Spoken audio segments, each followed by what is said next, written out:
김병희 목사와 함께하는 영광의 다름질 칼럼에 동참해 주신 모든 분들께 진심 어린 감사를 드립니다. 우리의 삶에 시간은 지났지만 기억나는 사람이 있는가 하면 얼마 전의 사람인 것 같은데 쉽게 잊어지는 사람들이 있습니다. 예수님은 항상 기억되는 사람이 있다고 말씀했습니다.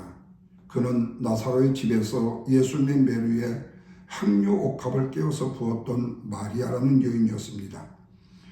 이때 이 여인의 행위에 대해서 많은 사람들이 나무랬지요. 그렇지만 예수님은 복음이 전파되는 곳에는 이 여인이 행한 일이 기억될 것이라고 말씀하셨습니다. 성경 민수기 13장을 보면 12명의 정탐꾼의 이름이 나옵니다.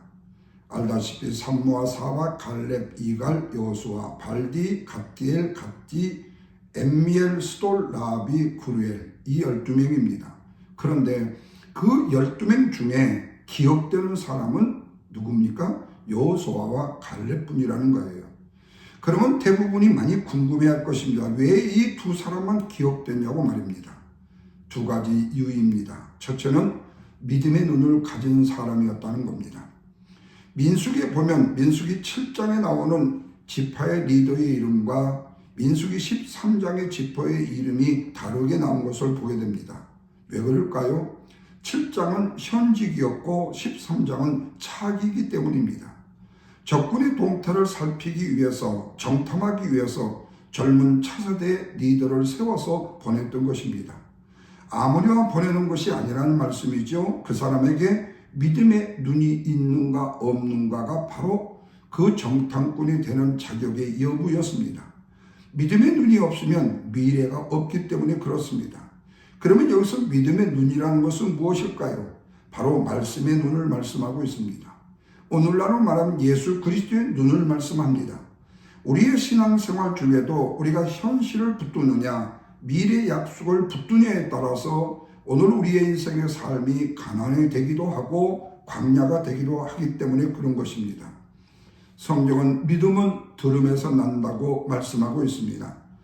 이 말씀은 말씀이 떨어지는 자리를 떠나지 않아야 믿음의 눈을 가진 리더가 된다는 말씀이죠. 그러므로 이익이 생기는 곳에만 얼쩡대지 말고 믿음의 눈이 열리는 곳에 집중적으로 몸을 던져야 한다는 말씀입니다. 그 눈이 강력한 리더를 만들기 때문입니다. 그래서 믿음은 눈싸움이라고 할 수가 있습니다. 믿음의 눈을 가지면 미래가 보입니다. 이것을 성경 지명이라고 합니다. 또한 믿음의 눈을 가지면 깊이가 보입니다. 이것을 통찰력이라고 합니다. 눈이 열려야 리더가 되고 미래를 축복의 땅이 되도록 만들 수 있기 때문입니다. 주님은 마태복음 6장 22절 이하여서 눈은 몸의 등불이니 그러므로 내 눈이 성하면 내 몸이 밝을 것이요 눈이 나쁘면 온몸이 어두울 것이니 그러므로 내게 있는 빛이 어두우면 그 어둠이 얼마나 더하겠냐고 말씀합니다. 이 말씀은 믿음의 눈을 지닌 사람만이 하나님께 주님께 기억되는 사람이 된다는 말씀입니다. 두 번째로 믿음에 순종하는 사람이었기 때문입니다. 교회 안에 직분은 여러 종류가 있습니다. 목사, 장로, 권사가 있죠. 이들을 누가 세웁니까? 사람들이 세웁니다. 그러나 인정은 하나님께 받아야 됩니다. 목사다운 목사, 장로다운 장로, 권사다운 권사가 돼야 되는 거예요.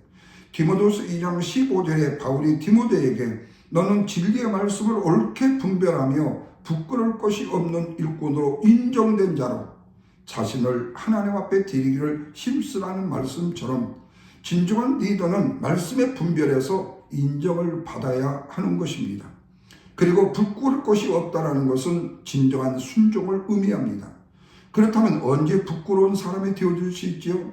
불순종할 때 부끄러운 사람이 되어집니다. 반대로 언제 자랑스러운 사람이 될 수 있죠? 순종의 길을 걸어가는 사람입니다. 그래서 하나님께 인정을 받아 기억되는 사람은 내 자신의 이익을 버리고 두려움을 버리고 순종하는 사람인 것입니다. 우리가 달란트 비유를 보면 누가 먼저 인정을 받습니까? 마태복음 25장 16절 말씀에 5달란트 받은 자는 바로 가서 그곳으로 장사하여 또 5달란트를 남겼다고 말씀한 것처럼 즉시로 순종하는 사람인 것입니다.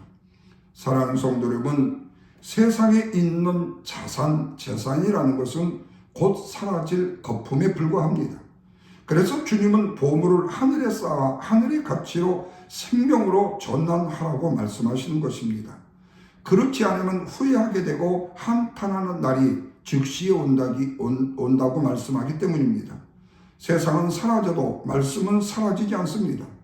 주님은 마태복음 6장 19절 이하에서 너희를 위하여 보물을 땅에 쌓아두지 말고 거기에는 좀과 등록이 하며 도둑이 구멍을 뚫고 도둑질하는데 오직 너희를 위하여 보물을 하늘에 쌓아두라. 거기는 좀이나 등록이 해하지 못하며 도둑이 구멍을 뚫지 못하고 도둑질도 못한다. 내 보물이 있는 그곳에 내 마음도 있다라고 말씀하고 있습니다. 이 말씀은 항상 오지 않는 기회를 우리가 강력하게 붙들되 주어진 은사를 잘 활용하라는 말씀의 뜻입니다. 그리고 또한 우리가 얼마의 돈을 가졌든지 얼마의 재능과 기술 그리고 다른 어떤 것을 가졌든지 가진 것은 바로 주님을 위해서 사용하라고 말씀합니다. 그래야만이 그 사람이 기록된 사람으로 끝나는 것이 아니라 하나님께 주님께 사람에게 기억되는 사람으로 바꾸어 줄 수 있는 인생을 살기 때문입니다. 오늘도 함께 해주셔서 감사드립니다.